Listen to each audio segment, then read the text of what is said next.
Good evening. APSC dream YouTube ఛానల్కి స్వాగతం సుస్వాగతం.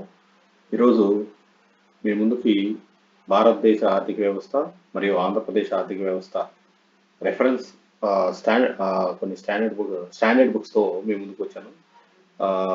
ఇది ఏపీఎస్సి గ్రూప్ 2 మెయిన్స్కి సంబంధించి ఎవరైతే ఆస్పిరెంట్స్ ఉన్నారో వాళ్ళందరికీ ఈరోజు శ్రీరామనవమి శుభాకాంక్షలు.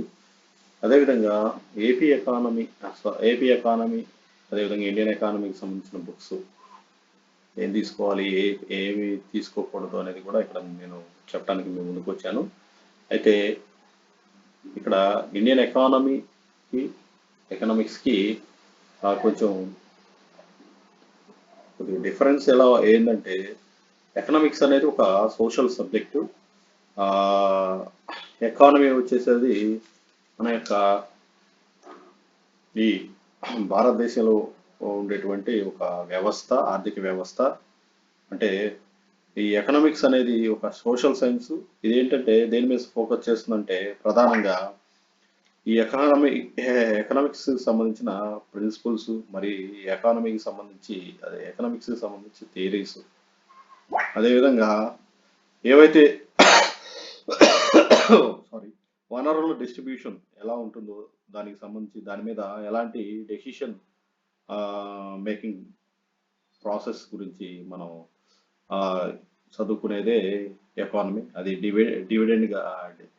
డిమాండ్, వ్యయము, ఆదాయము వీటి గురించి ఈ దీనిలో తెలుసుకుంటాం. అదేవిధంగా ఎకనామిక్స్లో మైక్రో, మ్యాక్రో అనే 2 రకాలు ఉంటాయి. అందులో ఈ సబ్జెక్టుకు సంబంధించి థియరిటికల్గా తెలుసుకోగలుగుతాం. కానీ ఇండియన్ ఎకానమీకి వచ్చేసరికి ఇది ఒక సిస్టమ్, ఆర్థిక వ్యవస్థ. ఇక్కడ ఏం జరుగుతుందంటే ఒక పేస్ట్ని మనం కంపెనీ ద్వారా ప్రొడ్యూస్ చేసాము. అది అంతా ప్యాకింగ్ అయిపోయి మనకి చేరడానికి మధ్యలో డిస్ట్రిబ్యూటర్స్ ఉంటారు. అంటే కంపెనీ నుంచి కొంతమంది పెద్ద డిస్ట్రిబ్యూటర్ కాడికి వస్తుంది, అక్కడి నుంచి చిన్న చిన్న డిస్ట్రిబ్యూటర్స్ అక్కడి నుంచి షాపులకు వస్తుంది. ఆ తర్వాత ఫైనల్గా ఆ గూడ్స్ ఏదైతే ఉందో అది మన చేతికి వస్తుంది. కన్జ్యూమర్ ఎవరైతే ఉంటారో, మనం కొనుక్కునే వినియోగదారులు ఎవరైతే ఉంటారో వాళ్ళకి ఆ పేస్ట్ అనేది చేరుతుంది. అది కన్జంప్షన్ అవుతుంది, తీసుకోవటం. ఫైనల్గా అది ఎవరికి జరుగుతుంది? వినియోగదారులకు జరుగుతుంది. కంపెనీ నుంచి ఈ వినియోగదారులకి చేరే వరకు ఎంత ప్రైస్తో వస్తుంది, ఎంత ప్రైస్తో ఫైనల్ ప్రైస్ అనేది ఎంతకు వస్తుంది అనేది ఇదంతా ఎకానమీలో ఒక పార్ట్ అండి. ఇదే మనం ఎకానమీ చదువుతాం. దాని ద్వారా వచ్చే ఈ ఉత్పత్తుల ద్వారా, అదేవిధంగా ఈ ఉత్పత్తిని మనం అవుట్ సైడ్కి ఎక్స్పోర్ట్ చేయటం కానీ, లేదా ఇంకొక దేశం నుంచి దిగుమతి చేసుకోవటం ద్వారా కానీ, తద్వారా దేశానికి వచ్చే ఆదాయం ఏంటి, వ్యయం ఏంటి, దానికి సంబంధించి మొత్తం మనం తెలుసుకోవచ్చు. అది ఎకానమీకి సంబంధించింది అనమాట. ఎకనామిక్స్ అనేది ఒక సోషల్ సబ్జెక్ట్. ఎకానమీ అనేది ఒక వ్యవస్థ, ఆర్థిక వ్యవస్థ, ఒక సిస్టమ్. ప్రొడక్షను, డిస్ట్రిబ్యూషను, కన్జంప్షను, సమాజంలో ఉన్నటువంటి, అంటే ఈ సమాజంలో అందరం ఉంటాం. ఆ సమాజంలో ఏం జరుగుతుందంటే ఒక వస్తువు ప్రొడక్షన్ చేశారు, తర్వాత దాన్ని అక్కడి నుంచి డిస్ట్రిబ్యూట్ అయి వస్తుంది. ఫైనల్ స్టేజ్లో వినియోగదారుడికి చేరుతుంది. ఆ వినియోగదారుడు ఆ వస్తువుని ఏ విధంగా వాడుకున్నాడు, ఏ విధంగా కన్జ్యూమ్ చేశాడు, దాని గురించి తెలుసుకునేదే ఎకానమీ. అయితే ఈ ఎకానమీ మనకి ఏన్షియంట్ టైమ్స్ నుంచి వస్తుంది. అక్కడ మనకి ఇక్కడ ఫొటోస్ కూడా మీరు చూడొచ్చు. ఏన్షియంట్ టైమ్ విలేజెస్లో ఎలా ఉంటుందంటే వాటర్ సిస్టమ్ ఉంటుంది. అంటే ఒక వస్తువుని ఇచ్చి ఇంకొక వస్తువుని కొనుగోలు చేయటం. నీకు మనం బెల్లం కొనుగోలు చేయాలంటే అప్పుడు వేరే జొన్నలు, వరలు, రాగులు, సతులు అలాంటివి వాటిని ఇచ్చేసి మనం కొనుగోలు చేసేవాళ్ళు. ఆ తర్వాత ఉండే కొద్ది సిస్టమ్ మారుతూ వచ్చింది. సిస్టమ్ మారుతూ ఎలా వచ్చిందంటే, ఉండే కొద్ది ఈ సిస్టమ్ బ్యాటర్ సిస్టమ్ నుంచి రాజుల కాలంలో నాణ్యాలు ప్రొడ్యూస్ చేయటం, ఆ నాణ్యాలు యూజ్ చేసి ఈ యొక్క వస్తువును కొనుగోలు చేసేవాళ్ళు. అలా వస్తూనే బ్రిటిష్ వాళ్ళు వచ్చారు. బ్రిటిష్ వాళ్ళు వచ్చేసి ఇక్కడ మన దగ్గర వర్తకం కోసం వచ్చేసి, వ్యాపారం కోసం వచ్చేసి వాళ్ళు ఏం చేశారంటే వాళ్ళ యొక్క విధానాలను ఇక్కడ అప్లై చేసేసి వాళ్ళ నోట్స్ కానీ వాళ్ళ నాణ్యాలు కానీ ఇక్కడ ప్రొడ్యూస్ చేసేసి ఇక్కడున్న వస్తువుల్ని వాళ్ళ దేశానికి ఎక్స్పోర్ట్ చేసుకొని అక్కడున్న వస్తువుల్ని ఇక్కడికి దిగుమతి చేసి ఇక్కడున్న ఎకానమీ భారతదేశంలో ఉన్న ఎకానమీ ఆర్థిక వ్యవస్థని చిన్నాభిన్నం చేసేసారు. ముఖ్యంగా మన భారతదేశం చెప్పుకోదగ్గ స్థాయిలో అప్పుడు ఆర్థిక పరిస్థితి చాలా దారుణంగా ఉండేది. మనం ముఖ్యంగా వ్యవసాయ దేశం, అగ్రికల్చర్ మీద బేస్ అయి ఉంటాం. అదేవిధంగా చేతి వృత్తుల వారు ఉంటారు. వాళ్ళు అద్దకాలు, చేనేత వస్త్రాలు, హస్తకళలు ఇలాంటివి ఈ బ్రిటిష్ వాళ్ళు వచ్చిన టైంలోనే పడిపోవటం ద్వారా వాణిజ్య పంటల వైపు ఆ రైతులు మొగ్గు చూపాల్సి వచ్చింది. ఈ ఈ దశలోనే జాతీయోద్యమాలు జరిగాయి. ఈ బ్రిటిష్ వాళ్ళని తరిమి వేయడానికి అదొకటి. చాంప్రన్ సత్యాగ్రహాలు కానీ ఇలాంటివి, అంటే ఇండిగో ఉద్యమాలు కానీ, అంటే వాణిజ్య పంటల వైపు ఈ బ్రిటిష్ వాళ్ళు మన రైతుల్ని మొగ్గు చూపేటట్లుగా చేయటం. ఫైనల్ గా స్వాతంత్రం వచ్చింది. స్వతంత్రం వచ్చిన తర్వాత మన ఆర్థిక పరిస్థితి ఏంటంటే అప్పటికి కూడా వ్యవసాయక దేశం, తర్వాత గ్రీన్ రెవల్యూషన్ ఇవన్నీ వచ్చేసినాయి. కానీ 1991లో ఒక కొత్త ఎకనామిక్ రిఫార్మ్ అనేది తీసుకోవడం జరిగింది. ఈ యొక్క ఆర్థిక వ్యవస్థ నుంచి దారుణంగా ఉన్న పరిస్థితి నుంచి బయటపడడానికి. అంటే వృద్ధి శాతం చాలా తక్కువగా ఉంది. ఈ ఎప్పుడైతే స్వాతంత్రం వచ్చిన తర్వాత 1950లో ఈ ప్రణాళికలు అనేవి రష్యా నుంచి తీసుకొని వాటిని కొన్ని ఆ, ప్రణాళిక ప్రణాళిక ప్రణాళికలను అమలు చేశారు. కానీ అందులో వృద్ధి అనేది కొన్ని కొన్ని సార్లు వ్యవసాయంలో వచ్చేది, కొన్ని ఫ్యాక్టరీల ద్వారా వచ్చేది. అంటే అప్పుడు గవర్నమెంట్ ఈ డీల్ చేస్తూ వస్తూ ఉండేది ఈ ప్రణాళిక కాలంలో. అయితే పెట్టుబడులు చాలా తక్కువగా ఉండేవి. దానివల్ల వృద్ధి కూడా చాలా తక్కువగా ఉండేది. ప్రక్క దేశాల నుంచి ఇక్కడ పెట్టుబడి పెట్టించి, అంటే రష్యా లాంటివి కానీ ఇంకా ఇతర దేశాలని సహాయం తీసుకొని ఇక్కడ కంపెనీలు పెట్టించడం అట్లా చేసేవారు. కానీ అంత వృద్ధి అనేది జరగలేదు.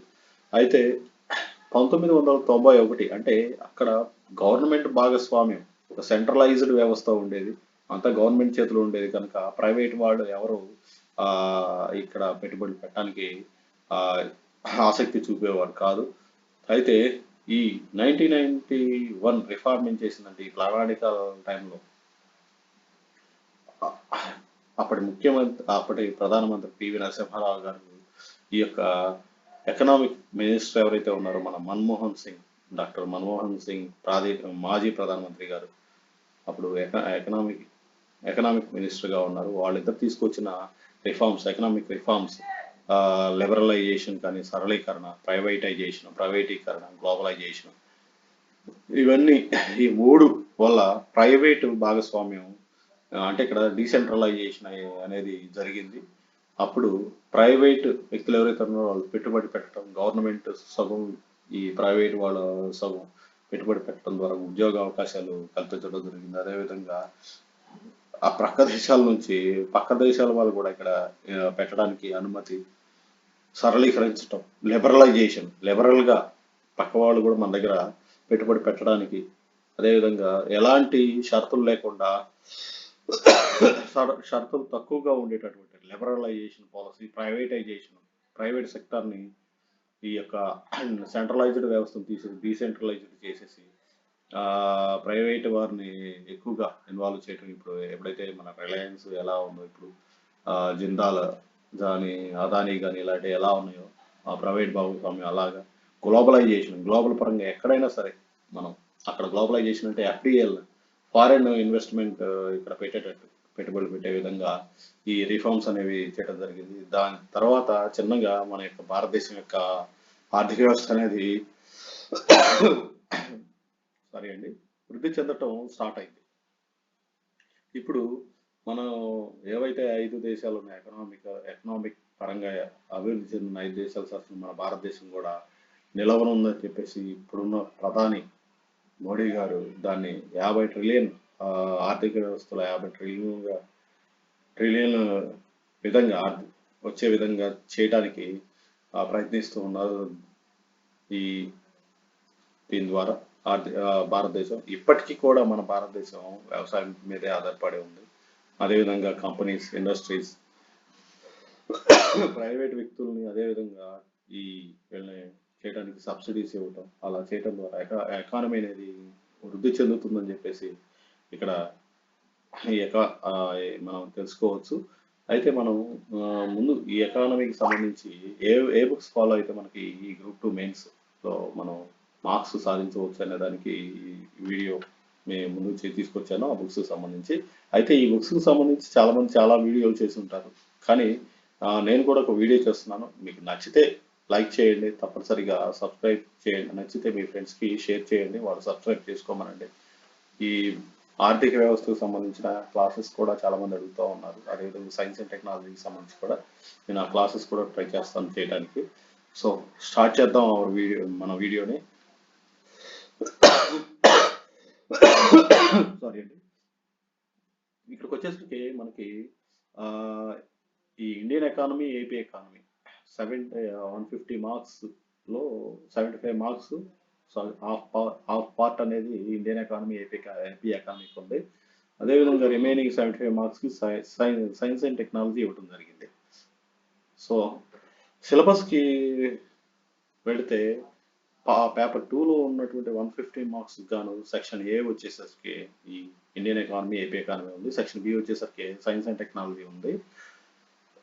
మనం ఇండియన్ ఎకానమీ సిలబస్ చూస్తే structure of Indian economy, economic planning and policies అంటే స్ట్రక్చర్, ఈ ఇండియన్ ఎకానమీ యొక్క నిర్మాణం ఎలా ఉంది, అదేవిధంగా ఈ యొక్క ఎకనామిక్ ప్లానింగ్, ఈ ఆర్థిక వ్యవస్థకు సంబంధించిన ప్రణాళికలు ఎకనామిక్ ప్లానింగ్ ఏ విధంగా ఉన్నాయి, అదేవిధంగా ఎకనామిక్ పాలసీస్ విధి విధానాలు ఎలా ఉన్నాయి, ఆర్థిక విధానాలు విధి విధానాలు ఎలా ఉన్నాయి అనే దానికి ఇది మెయిన్ హెడ్డింగ్ ఇచ్చారు. దానిలో జాతీయ ఆదాయం, national income of India, India యొక్క జాతీయ ఆదాయం, అదేవిధంగా ఆ కాన్సెప్ట్ ఏంటి, ఆ భావనలు ఏంటి, ఎలా కొలుస్తారు, అదేవిధంగా occupational pattern and sectoral distribution of income in India, ఈ సెక్టార్ వైజ్ గా అగ్రికల్చర్ కానీ, ఇతర సెక్టార్, సర్వీస్ సెక్టార్ కానీ, ఇంకా ఉన్న 3 మెయిన్ సెక్టార్ ఏవైతే ఉన్నాయో అవి, ఆ సెక్టార్లో ఇన్కమ్ ఇండియా వైడ్ గా చూస్తే వాళ్ళ యొక్క డిస్ట్రిబ్యూషన్ ఎలా ఉంది, ఇన్కమ్ ఏ విధంగా, ఆ,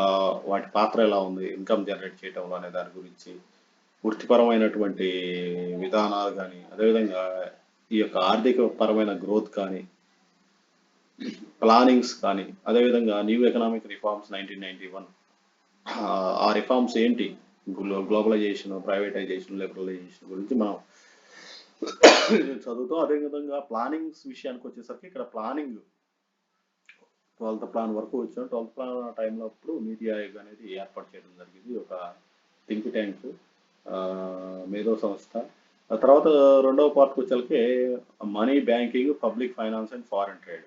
ఈ మనీ అనేది ద్రవ్యము, బ్యాంకింగ్ సెక్టారు, పబ్లిక్ ఫైనాన్స్, ప్రభుత్వ విత్తము, అదేవిధంగా ఫారెన్ ట్రేడ్, విదేశీ వ్యాపారం ఏదైతే ఉందో, విదేశీ ద్రవ్యం, ఫారెన్ ట్రేడ్, దానికి సంబంధించి దాని యొక్క ఫంక్షన్స్ ఏంటి, మనీ సప్లై ఎలా జరుగుతుంది, అంటే ఈ వ్యవస్థల మధ్య ఇండియన్ ఎకానమీలో ఈ మనీ సప్లై ఎలా జరుగుతుంది, దానికి సంబంధించి ఎవరు దాన్ని కంట్రోల్ చేస్తారు, ఆర్బీఐ, దాని యొక్క ఫంక్షన్స్ ఏంటి, అదేవిధంగా మానిటరీ పాలసీ ఏంటి, కంట్రోల్ ఆఫ్ క్రెడిట్, అప్పుని ఏ విధంగా కంట్రోల్ చేయాలి, ఇండియన్ బ్యాంకింగ్ సిస్టమ్ ఎలా ఉంది, దాని స్ట్రక్చర్ ఎలా ఉంది అనేది రిఫార్మ్స్, అదేవిధంగా ద్రవ్యోల్బణంకు సంబంధించి వాటికి సంబంధించిన కాజెస్ ఏంటి, అదేవిధంగా దానికి ఏ రెమెడీస్ అయితే యూజ్ అయితే ద్రవ్యోల్బణాన్ని తగ్గించవచ్చు, అదేవిధంగా ఇండియాస్ ఫిజికల్ పాలసీ, ఈ యొక్క ఏదైతే ఫైనాన్షియల్ పాలసీ విధానాలు ఏంటి, ఫిజికల్ ఇంబ్యాలెన్స్ ఏ విధంగా ఇంబ్యాలెన్స్ అనేది ఏర్పడుతుంది, డిఫిసిట్ ఫైనాన్స్ ఏంటి అనేది దీనిలో జిఎస్టీ గురించి కూడా మెయిన్గా ఇచ్చాడు. అదేవిధంగా recent Indian budget, India's balance of payments, ఇవి వీటి గురించి సెకండ్ చాప్టర్ చెప్తుంది. అదేవిధంగా థర్డ్ లెసన్ వచ్చేసరికి agriculture sector, industrial sector, service sector, ఈ 3 సెక్టార్లు అనేవి వీటి యొక్క ఇన్కమ్ ఎలా జనరేట్ అవుతుందని ఇండియన్ ఎకానమీలో మనం ఇండియాకి ఏ విధంగా ఇవి ఇన్కమ్ జనరేట్ చేస్తున్నాయి అనే దాని గురించి ఇక్కడ మనం చదవచ్చు. వీటి గురించి ఇండియన్ అగ్రికల్చర్ సెక్టార్ ఏ విధంగా ఉంది, ఇండస్ట్రియల్ సెక్టార్ ఏ విధంగా ఉంది, దానిలో ఉన్న పాలసీస్, ఇండస్ట్రియల్ పాలసీస్ గురించి మనం ఇక్కడ చదువుతాం. ఇది చాలా ఇంపార్టెంట్. తర్వాత ఇండియన్ ఎకానమీకి సంబంధించిన ఈ 3 పార్ట్లు ఇండియన్ ఎకానమీకి సంబంధించినవి. తర్వాత వచ్చేసరికి ఏపీ ఎకానమీకి వచ్చేసరికి ఇది అండి. ఏపీ ఎకానమీ వచ్చేసి structure of Andhra Pradesh economy and public finance, ప్రభుత్వ విత్తము, ఆంధ్ర ఆర్థిక వ్యవస్థ, ప్రభుత్వ విత్తము, ఈ జిఎస్టిబి గురించి, డొమెస్టిక్ ప్రోడక్ట్ డిఎస్టిబి గురించి, సెక్టరల్ కంట్రిబ్యూషన్ ఏ విధంగా ఉంది, అటు ఇండస్ట్రియల్ కానీ ఇటు అగ్రికల్చర్ కానీ అదేవిధంగా service sector, per capital income గురించి, ఆంధ్రప్రదేశ్ స్టేట్ యొక్క రెవెన్యూలో వచ్చే ట్యాక్స్, నాన్ ట్యాక్స్ రెవెన్యూస్ గురించి, ఈ ఎక్స్పెండిచర్స్ ఖర్చు ఏ విధంగా ఉంది, అప్పులు ఏ విధంగా ఉన్నాయి, ఇంట్రెస్ట్ పేమెంట్స్ ఎట్లా ఉంది, central assistance, projects of external assistance, project ఏదైతే ప్రాజెక్ట్స్ ఉన్నాయో అటు వరల్డ్ బ్యాంక్ నుంచి కానీ ఇంకేదైనా బ్యాంక్ నుంచి కానీ నాబార్డ్ నుంచి కానీ ఎలాంటి అప్పు తీసుకొచ్చుకుంటున్నాము, ఆ ప్రాజెక్ట్స్ ఏంటి వాటి గురించి, రీసెంట్గా ఏపీ బడ్జెట్ 2024-25 దానికి సంబంధించి అంటే ఏమేమి వచ్చినాయి, దేనికి ఎంత ఇచ్చారు, ఓట్ ఆన్ అకౌంట్ బడ్జెట్ వచ్చింది కాబట్టి మనకి ఇప్పుడు 2024 ఎలక్షన్ టైం కాబట్టి ఓట్ ఆన్ అకౌంట్ బడ్జెట్ అనేది రిలీజ్ చేశారు. దానికి క్షుణ్ణంగా మనం చదువుకోవాల్సి ఉంటుంది తప్పనిసరిగా. అదేవిధంగా 5వ చాప్టర్ ఏపీ ఎకానమీలో, 2వ చాప్టర్ ఏపీ ఎకానమీకి సంబంధించి, మొత్తం ఎకానమీలో 5వ చాప్టర్ అగ్రికల్చర్ మరియు దానికి సంబంధించిన అనుబంధ సెక్టార్లు ఏవైతే ఉన్నాయో అనుబంధ వ్యవస్థలు మరియు పారిశ్రామిక వ్యవస్థ, సర్వీస్ సెక్టార్ ఆంధ్రప్రదేశ్లో ఉన్నటువంటి ఇండియన్ ఎకానమీ చదువుతూనే దీన్ని కూడా మనం ఈక్వల్గా చదువుకుంటూ ఉంటే చాలా వరకు మనం క్వశ్చన్స్ని ఈజీగా చేయొచ్చండి. దయచేసి మాత్రం ఈ సిలబస్ని దగ్గర పెట్టుకోండి. మీరు చూసుకునేప్పుడు 1-2 సార్లు సిలబస్ ఏముందని చూసుకోగలిగితే మనం ఈజీగా చదువుకోవడానికి అవకాశం ఉంది. సో అందరికీ ముఖ్యంగా అదే తర్వాత చాలా జాగ్రత్త అండి. చాలా మంది కష్టం అనుకుంటారు ఎకానమీ, కానీ ఈ ఎకానమీ సబ్జెక్ట్ అనేది చాలా ఈజీ సబ్జెక్ట్. మనం కష్టం అనుకుంటే కష్టంగానే ఉంటుంది, ఈజీగా. ఎందుకంటే ఎకానమీ అనేది మన లైఫ్లో ఒక పార్ట్ అండి. మనం ఒక వస్తువుని కొంటున్నాము, ఆ వస్తువు కొంటున్నాం అంటే దాని ఫ్యాక్టరీ దగ్గర నుంచి మన దగ్గరకు వచ్చేలాకి ఎంత పడుతుంది, దానివల్ల ఎంత ఇన్కమ్ జనరేట్ అవుతుంది, ఎవరు పెట్టుబడి పెట్టారు, ఏ కంపెనీ, అది ప్రైవేట్ కంపెనీయా లేదా పబ్లిక్ సెక్టర్ కంపెనీ అనేది, ఎల్ఐసి వస్తే ఏ కంపెనీ అది, ఇవన్నీ మనం చూసుకోవాల్సి ఉంటుంది. వాటి మీద బేస్డ్ ఆన్ మనకు బేసిక్ నాలెడ్జ్ అనేది ఎకానమీలో ఉంటే మనం ఈజీగా మన మార్క్స్ని స్కోర్ చేసుకోవచ్చు. గుర్తుపెట్టుకోండి, తప్పనిసరిగా ఈ సిలబస్ అనేది ఒకసారి చూసుకోండి, ఆ సిలబస్ ప్రకారమే ప్రిపేర్ అవ్వండి. సో క్వశ్చన్స్ ఏ విధంగా అడుగుతాడు అనేది కూడా మనం చెప్పలేమండి. అవి క్వశ్చన్స్ నేను మీకు తర్వాత ఇప్పుడు ఈ ఒక స్లైడ్లో చూపిస్తాను, ఎట్లా ప్రీవియస్ ఇయర్ క్వశ్చన్స్ ఎలా అడుగుతున్నాడో దయచేసి గమనించగలరు. సో ఇవి అండి ఆ సిలబస్కి సంబంధించి. బుక్స్ వచ్చేసరికి మనకి English, Telugu medium books first basic level నుంచి మనం చదవాలి అనుకుంటే, మనకి నేషనల్ ఇన్కమ్ కానీ అవి బేసిక్ లెవెల్ నుంచి చదవాలంటే ఇంగ్లీష్ మీడియం విద్యార్థులు అయితే ఎన్సీఆర్టీ బుక్స్ అండి. ఇందులో ఈ స్టాటిస్టిక్స్ ఫర్ ఎకనామిక్స్ మనకు అవసరం లేదు. కొద్దిగా అండర్స్టాండింగ్ ఎకానమీ అనేది కొంచెం మనం చదువుకోవచ్చు. అదేవిధంగా ఈ మైక్రో ఎకనామిక్స్ అనేది కొంత పార్ట్ వరకే మనకి, మైక్రో అనేది కొంత పార్ట్, మ్యాక్రోలో మనం కొంత పార్ట్ చదువుకుంటాం. అదేవిధంగా ఎకనామిక్స్, రైతుకు సంబంధించి అగ్రికల్చర్ సెక్టార్ వాటి గురించి ఇందులో ఉంటుంది. ఎవరైనా ఇంగ్లీష్ మీడియం విద్యార్థులు ఉంటే ఆల్రెడీ వాళ్ళకి కొన్ని వీడియోస్ చూసి ఉంటారు, వాటిలో చెప్పుంటారు ఎకనామిక్స్ ఏం చదవాలి ఏంటనేది. ఇవైతే ఈ 5 బుక్స్ ఉపయోగపడతాయండి ఈ ఇంగ్లీష్ మీడియం వాళ్ళకి. ముందు బేసిక్ నుంచి చదివారంటే మాత్రం మీకు సబ్జెక్ట్ ఈజీగా అర్థమవుతుంది. అదేవిధంగా వీటితో పాటు ఏం చదవాలనేది కూడా నెక్స్ట్ స్లైడ్లో చెప్తూ వస్తాను. తప్పనిసరిగా మాత్రం వీడియోని ఎక్కడ స్కిప్ చేయకుండా చూడండి. అదేవిధంగా మన తెలుగు విద్యార్థులు ఎవరైతే ఉన్నారో వాళ్ళందరికీ 8th నుంచి 10th క్లాస్ వరకు ఈ బుక్స్ ఉన్నాయి. కొత్త బుక్స్ వచ్చినాయి ఇప్పుడు. అది ఇంగ్లీష్ మీడియం, తెలుగు మీడియం 2 కలిపి వస్తున్న బుక్స్ ఉన్నాయి. దానిలో మనకి కావాల్సిన బేసిక్ కంటెంట్ ఉంటుంది. బేసిక్ కంటెంట్ చదివామంటే ఈజీగా అర్థమవుతుంది. ఈ చదివిన తర్వాత ఒకసారి ఇంటర్మీడియట్ బుక్స్ చూసారంటే మీకు దానిలో ఇంటర్మీడియట్ బుక్స్లో కూడా ఎకానమీ రిలేటెడ్ పార్ట్ బాగుంటుంది. దయచేసి తప్పనిసరిగా ఈ బేసిక్ లేకుండా మాత్రం వేరే బుక్స్కి వెళ్ళొద్దు దయచేసి. సరే, ఈ బుక్స్ అయిపోయాయి. మనం ఈ స్కూల్ బుక్స్ మాత్రం కంపల్సరీ ప్రిపేర్ అయితే వీటిలో నుంచి ఒక్కోసారి బేసిక్ కాన్సెప్ట్లో నుంచే ఇచ్చే అవకాశం ఉంటుంది, అది గుర్తుపెట్టుకోండి. ప్రీవియస్ ఇయర్ క్వశ్చన్స్ అనేవి ఒకసారి చూసుకోండి. ఎక్కడైనా previous year economy subject wise ఆ సబ్జెక్ట్ సంబంధించే ప్రీవియస్ ఇయర్ క్వశ్చన్స్ కూడా ఇచ్చుంటాడు. ఆ క్వశ్చన్స్ కూడా నేను చూసి మీకు అందుబాటులో తీసుకొస్తాను. అవి కూడా ఉన్నాయంటే అవి పీడిఎఫ్ రూపంలో ఏమైనా అందించడానికి ట్రై చేస్తాను, అది ఏ బుక్ అయినా సరే. దయచేసి గమనించండి.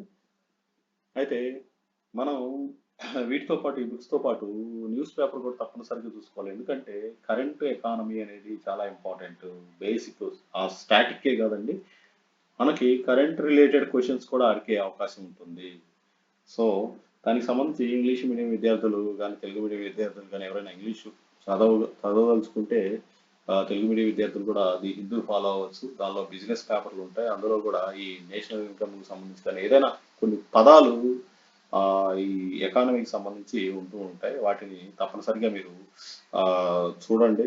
ఆ, అలా చూడటం అవి చాలా వరకు ఇంపార్టెంట్. దానిలో సోది ఉంటుంది, చాలా చెత్త ఉంటుంది అనుకోవద్దు. దానిలో కొన్నిటికి ఆ, ఇస్తూ ఉంటాడు. వరల్డ్ బ్యాంక్ సంబంధించి కానీ యాక్సిస్ బ్యాంక్ సంబంధించి ఏవైతే మనకి కొన్ని అప్పిస్తున్నాయి, దానికి ఆ, ఇంత అమౌంట్ అప్పిస్తున్నాయి లేదా ఇంత అమౌంట్ దీనికి సంబంధించి ఇస్తున్నాయి, అది ఏపీకి సంబంధించి కానీ ఇండియాకి సంబంధించి కానీ పబ్లిష్ చేస్తూ ఉంటారు. అలాంటివి అదేవిధంగా డబ్ల్యూపిఐ హోల్ ప్రైస్ ఇండెక్స్ కానీ సిపిఐ అలాంటివి పదాలు వచ్చినప్పుడు జాగ్రత్తగా ఆర్టికల్ మాత్రం తప్పనిసరిగా వదిలిపెట్టకుండా చదవండి.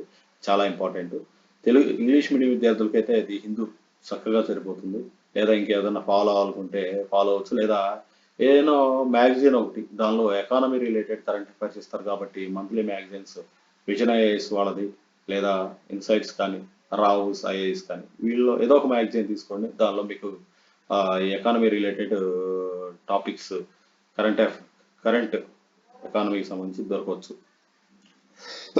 ఒకవేళ రోజు న్యూస్ పేపర్ నుంచి కలెక్ట్ చేసుకోలేని పక్షంలో అది చేయండి.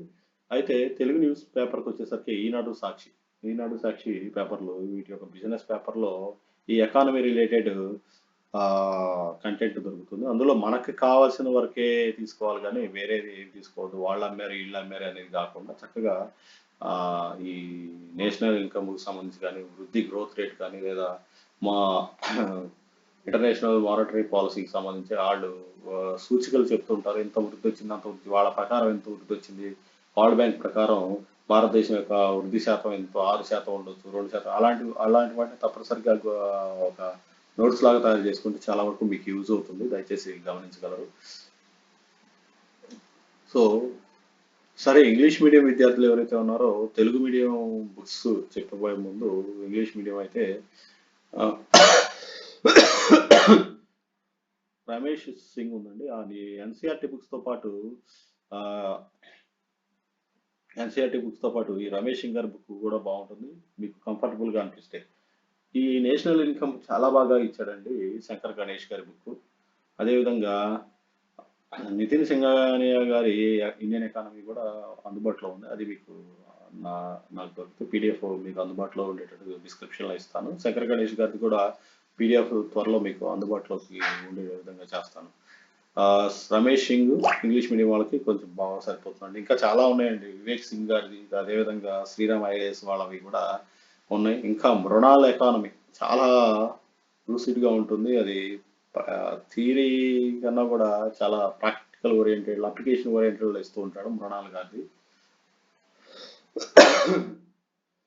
ఏదేమైనప్పటికీ ఇది ఇంగ్లీష్ మీడియం వాళ్ళకి. సరే, తెలుగు మీడియం వారికి విషయానికి వస్తే ఇండియన్ ఎకానమీ బుక్ అయితే మనకి ఇంతకుముందు తెలుగు అకాడమీ హైదరాబాద్ వాళ్ళు పబ్లిష్ చేసేవాళ్ళు. కానీ దానిలో కొన్ని తప్పులు దొరకటం వల్ల, ఎందుకంటే మన ఏ ఏపీ తెలంగాణ నుంచి విడిపోయిన తర్వాత ఆ బుక్ రిలీజ్ చేశారు కానీ దానిలో కొన్ని తప్పులు దొరుకుతూ ఉన్నాయి అన్నారు. సో కంటెంట్ సరిగ్గా ఇవ్వట్లేదని చెప్పేసి మన గవర్నమెంట్, ఆంధ్రప్రదేశ్ గవర్నమెంట్ ఏం చేసిందంటే ఈ యొక్క ఏ తిరుపతి నగరంలో ఈ తెలుగు మరియు సంస్కృత అకాడమీని ఏర్పాటు చేసి ఈ బుక్స్ని 2023లో పబ్లిష్ చేయడం జరిగింది. దానిలో కంటెంట్ కూడా బాగుంది. దానికి సంబంధించి కూడా మీకు చూపిస్తాను ఏదో కంటెంట్ అనేది, బేసిక్ కంటెంట్ మనకి ఎట్లా ఇచ్చాడు ఏంటనేది. అయితే దీనికి ఒక వీడియో చేస్తాను. మన ఇప్పుడున్న కొత్త బుక్కి పాత పాత బుక్ ఏదైతే ఉందో ఆ బుక్ ఒకసారి కోరిలేట్ చేసి ఒక వీడియో చేస్తాను. మీకు కూడా అర్థమవుతుంది. అయితే దీంతో పాటు మనం ఏం చదవాలంటే మనకి మెయిన్ ఇంపార్టెంట్ అటు న్యూస్ పేపర్తో పాటు యూనియన్ బడ్జెట్, సారీ, ఇండియన్ ఎకానమీకి సంబంధించి యూనియన్ బడ్జెట్, అంటే ఆ బడ్జెట్ ఓటర్ అకౌంట్ బడ్జెట్ ఏదైతే ఉందో ఆ యూనియన్ బడ్జెట్ కూడా మనం తప్పనిసరిగా చదవాల్సి ఉంటుంది 2024-25కి సంబంధించి. దీంతో పాటుగా ఎకనామిక్ సర్వే 2022-23 ఏ సెక్టర్‌లో ఎంత గ్రోత్ వచ్చింది, ఎంత కన్జంప్షన్ అయింది, అది దానికి సంబంధించి ప్రభుత్వ విత్తం సంబంధించి దాని రిలేటెడ్ మ్యాటరు అన్నిటి గురించి ఈ 2 ఇవి చాలా ఇంపార్టెంట్ అండి. దీంతో పాటు ఈ ఈ 3 మనం ఫాలో అయితే ఈ బుక్‌తో పాటు ఈ కంటెంట్ తెలుగు మీడియంలో ఏమైనా దొరికితే తీసుకోండి. కొన్ని ప్రైవేట్ పబ్లికేషన్స్ వీటిని తెలుగు మీడియంలో పబ్లిష్ చేస్తూ ఉంది. దాని కింద నేను ఆ స్లైడ్‌లో చెప్తాను. వీటికి సంబంధించి అంటే మన ఇంగ్లీష్ టు ఇంగ్లీష్ అంటే తెలుగు మీడియం విద్యార్థులకు అసలు ఇబ్బంది అవుతుంది. ఎందుకంటే తెలుగు మీడియం విద్యార్థులకు తెలుగు బుక్స్ దొరికితేనే బాగుంటాయి. కానీ ఇంగ్లీష్‌లో చాలామంది కొద్దిగా టఫ్‌గా ఉంటుంది. ఇంగ్లీష్ మీడియం చదివే విద్యార్థులు కొద్దిగా ఈజీగా ఉంటుంది ఇవి. కానీ చాలా ఎక్కువ మ్యాటర్ ఉంటుంది. ఈ బుక్స్ 2 బుక్స్ ఉంటాయి. సర్వే బుక్స్ అను ఇదేమో ఒక పీడిఎఫ్ డౌన్లోడ్ చేసుకొని చదువుకోవాల్సి ఉంటుంది.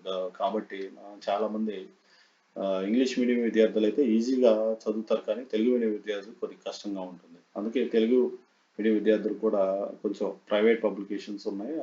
వాటి గురించి కూడా ఇక్కడ కింద స్లైడ్లో చెప్తాను. కానీ ప్రమోషన్ గురించి కాదండి. ఉపయోగపడతాయనే చెప్తూ ఉన్నాను. ఉపయోగపడతాయనే చెప్తున్నాను.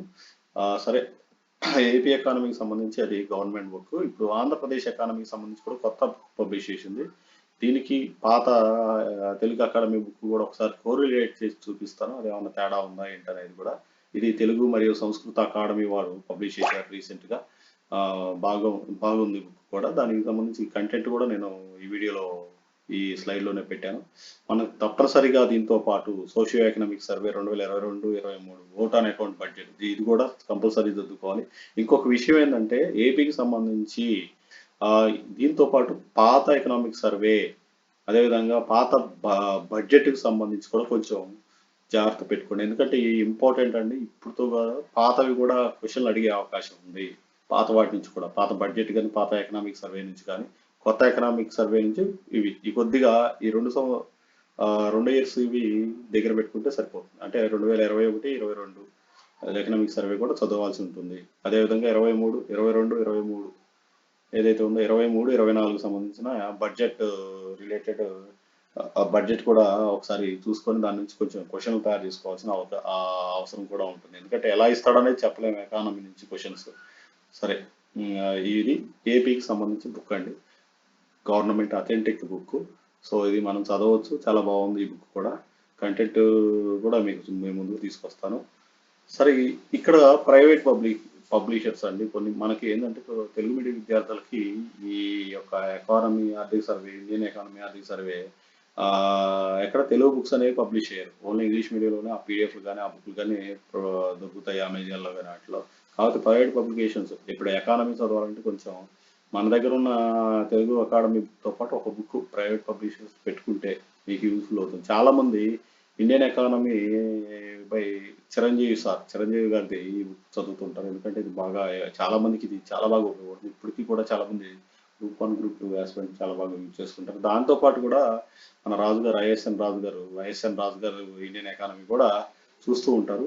ఇది ప్రమోషన్ గురించి కాదండి, గుర్తుపెట్టుకోండి. మీకు ఎవరికైనా యూస్ఫుల్గా ఉంటుందని చెప్పేసి చెప్తున్నానంటే అన్నీ ఒకసాటే ఉంటాయి. ఇంకొక విషయం ఏంటంటే మన క్వశ్చన్ పేపర్ తయారు చేసేటప్పుడు ఇంగ్లీష్ మీడియం నుంచి తీసుకుంటారు. అది ఎన్సీఆర్టీ అయినా చెప్పలేము, ఇంకా వేరే ఎక్కడి నుంచైనా తీసుకునే అవకాశం ఉంటుంది. ఈ బుక్స్ నుంచి తీసుకునే అవకాశం చాలా తక్కువ. కాకపోతే మనం చదివేటప్పుడు కొద్దిగా జాగ్రత్తగా చదువుకుంటే బాగుంటుంది. అది టెక్స్ట్ బుక్స్ ఏదైతే గవర్నమెంట్ బుక్స్ ఉండేవో వాటిని చదివిన తర్వాత మనకు కావాల్సిన రిమైనింగ్ సబ్జెక్ట్ ఇంకా మిగిలిపోయింది, ఇంకా కావాలనుకుంటే ఈ బుక్స్ నుంచి మనం తీసుకోవచ్చు. ఇది ఇక్కడ మీకు భవానీ శంకర్ గారిది ఇండియన్ ఎకానమీ అంటే ఆర్థిక సమీక్ష. ఇప్పుడు 2023-24 సంబంధించిన ఆర్థిక సమీక్ష మధ్యంతర బడ్జెట్ 2024-25 సంబంధించిన మధ్యంతర బడ్జెట్ ఇది. ఇందాల అది ఏపీ ఎకానమీకి సంబంధించి సర్వే అనేది 2023-24 సర్వే అది తీసుకోవాలండి. అది పీడిఎఫ్ ఏమైనా దొరికితే నేను అందుబాటులో పెడతాను ఆ సర్వే కూడా. అదేవిధంగా ఏపీ ఎకానమీకి సంబంధించి కూడా మనకి ఐఎస్ఎన్ రాజు గారి బుక్ ఉంటుంది. చిరంజీవి గారిది కూడా ఉంది, కానీ చాలా తక్కువగా అవైలబుల్ ఉన్నది. తర్వాత భవానీ శంకర్ గారిది ఏపీ ఎకానమీ కూడా మీకు కొంచెం అందుబాటులో ఉంటుంది. ఈ ప్రైసెస్ అమెజాన్లోనో ఫ్లిప్కార్ట్లోనో ఉంటాయి. దయచేసి అక్కడ మీరు ఆ, మీకు కావాలంటే అది కొనుక్కోవచ్చు. సో ఈ బుక్స్ మీకు కొంచెం ఉపయోగపడే విధంగా ఉన్నాయి. ఇంకా వేరే నాకు తెలిసి వేరే అంత పెద్దగా చాలా మంది తక్కువ కొనుక్కుంటారు. ఈ వీటిలో ఈ బుక్స్ నుంచి మీరు తీసుకోవచ్చు అనమాట. సరే, కంటెంట్ ఇండియన్ ఎకానమీకి సంబంధించి మన గవర్నమెంట్ అథెంటిక్ బుక్స్ ఏవైతే ఉందో ఇండియన్ ఎకానమీ ఆ బుక్ లో ఉన్న కంటెంట్ అండి. ఆర్థిక వ్యవస్థ, భారత ఆర్థిక వ్యవస్థ లక్షణాలు, సవాళ్లు, జాతీయ ఆదాయము, సహజ వనరులు, లభ్యత, వినియోగము, జనాభాకు సంబంధించి ఇచ్చాడు. అదేవిధంగా పేదరికం, ఆర్థిక సమానతలు, నియంత్రణ, నిరుద్యోగం, పంచవర్ష ప్రణాళికలు, ఫలితాలు, వైఫల్యాలు, నీతి ఆయోగ్ విధానాలు, పనితీరు, పర్యావరణం, సుస్థిరాభివృద్ధి, విపత్తుల నిర్వహణ, గ్రామ పట్టణ అభివృద్ధి పథకాలు ఏమున్నాయి అవి. అదేవిధంగా భారత ద్రవ్య వ్యవస్థ, కరెన్సీ ఇదేనండి. మనీకి సంబంధించి మనీ బ్యాంకింగ్, ధరల పెరుగుదల కారణాలు, నియంత్రణ చర్యలు, అది ఇన్ఫ్లేషన్కి సంబంధించి, భారత బ్యాంకింగ్ వ్యవస్థ మార్పులు, ఇది పబ్లిక్ ఫైనాన్స్, భారత విత్త మార్కెట్లు నిర్మాణం ప్రాధాన్యత, కార్పొరేట్ విత్తము, విదేశీ మూలధనం ఇదే అండి ఎఫ్డిఐలకు సంబంధించి, భారతీయ రిజర్వ్ బ్యాంకు ద్రవ్య విధానం మానిటరీ పాలసీకి సంబంధించి, విత్త మరియు బ్యాంకింగ్ రంగాల సంస్కరణలు ఏం తీసుకొచ్చారనేవి, అదేవిధంగా కేంద్ర ప్రభుత్వం బడ్జెట్ విభాగాల విశ్లేషణ అంటే రాబడి ఎంత, వాటికి సంబంధించి బడ్జెట్కి సంబంధించి పూర్తి వివరణ, ప్రభుత్వ పన్నుల రాబడి సంస్కరణలు, కేంద్ర ప్రభుత్వ వ్యయం ఇలా ఇచ్చాడండి. మీరు బుక్ తీసుకుంటే దానికి సంబంధించి ఇదైతే నేను కంటెంట్ ఇక్కడ మీకు చూపిస్తూ ఉన్నాను. ఈ కంటెంట్ అంటే మొత్తం టైం ల్యాగ్ అవుతుంది కాబట్టి అంత దాని గురించి మనం ఎక్కువ చెప్పట్లేదు. వివిధ కమిటీల గురించి కూడా ఇచ్చాడండి. ఆ కమిటీల గురించి కూడా మీరు చూడొచ్చు. ఇక్కడ 832 పేజెస్తో ఉంది. సరే, దీనిలో ఒక టాపిక్ మీకు మీ ముందుకు తీసుకొచ్చాను. ఎట్లా ఉంటుంది కంటెంట్ అనేది. ఇక్కడ జాతీయ ఆదాయం వృద్ధి పోకడల గురించి ఇచ్చాను. ఇది దానికి సంబంధించిన ఒక 3 పేజెస్ పెట్టాను మీకు. ఎలా ఉంటుంది దేశీయోత్పత్తి జాతీయోత్పత్తికి తేడా ఏంటి, దానికి సంబంధించిన తేడా కాదండి, ఏ విధంగా ఉంటుంది దాని కంటెంట్ అనేది ఇక్కడ ఇచ్చాడు. సరే, దీనికి సంబంధించిన 3 పేజెస్ మేము ముందుకు వచ్చాను ఈ వీడియోలో. ఇది మీరు చూసుకోవచ్చు ఎవరైనా కొనుక్కుంటే. వీటి ప్రైస్ కూడా ఇండియన్ ఎకానమీ ప్రైస్ కూడా వచ్చేసి 420 ఏమో ఉందండి. ఆ ప్రైస్ ఎంత ఉందో అంత తీసుకుంటున్నాడు. అది ఏపీ ఎకానమీకి సంబంధించి ఆ బుక్ వచ్చేసి 215 రూపాయలు ఉన్నాయి. నేనైతే గుంటూరులో హిమబిందు బుక్ స్టాల్ నుంచి ఇవి బుక్స్ని తీసుకోవడం జరిగింది. అదేవిధంగా ఏపీ ఎకానమీకి సంబంధించి ఈ కంటెంట్ అండి.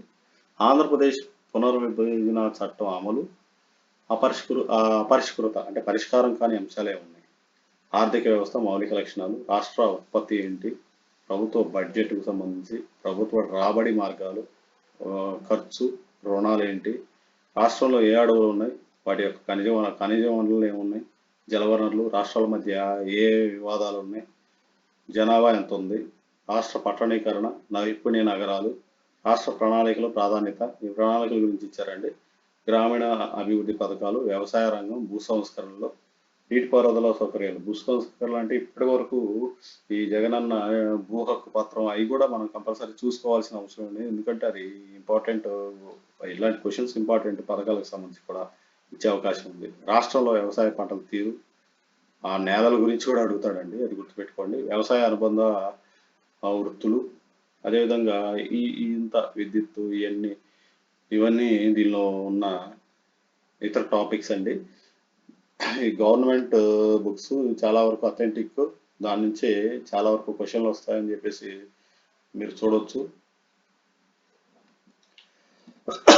ఇక్కడ దానిలో కంటెంట్ ఏపీ ఎకానమీలో ఉన్న ఒక బుక్లో కంటెంట్ తీశానండి. ఎట్లా ఉంటుంది కంటెంట్ అనేది, రాష్ట్ర బడ్జెట్ ఖాతాలు, అదేవిధంగా రాష్ట్ర బడ్జెట్ రెవెన్యూ ఖాతా చెల్లింపులు వివరాలు, దానికి సంబంధించిన అంతా డీటెయిల్స్ ఈ వీడియోలో అది పేజెస్లో ఇచ్చాడు. కంటెంట్ బాగుందండి, షార్ట్ కొట్టాడు, బుక్ మరీ ఎక్కువ లేదు.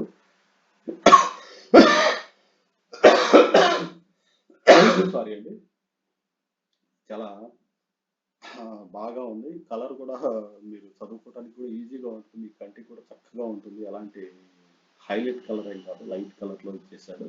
చదువుకోవడానికి కూడా ఇంట్రెస్ట్ వస్తుంది.